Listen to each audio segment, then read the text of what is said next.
सरकारी रास्ता बंद अभियोग संकटरे छेली फार्म प्रभावित चाष काम।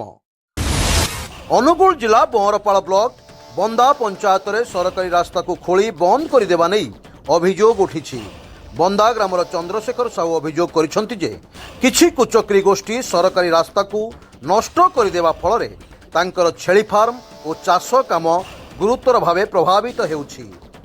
अभियोग अनुसार मौजा बंदार खाता नंबर 9 प्लॉट नंबर 194 197 198 मोट 46 मिल जमी से राष्ट्रीयकृत बैंक ऋण नहीं एक छेली फार्म स्थापन करते।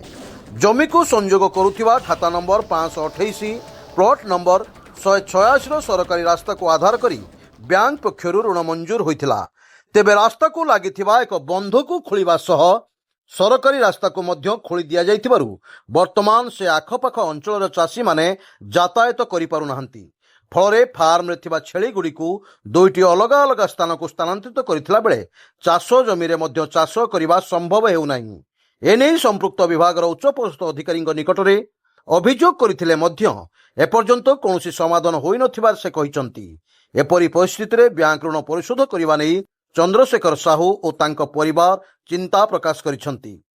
समस्यार तुरंत समाधान पाई से प्रशासन हस्तक्षेप दाबी करिसंती। अनुगुल बंरपालरू सुब्रत नायकଙ୍କ रिपोर्ट स्वतंत्र ओडिशा लाइव।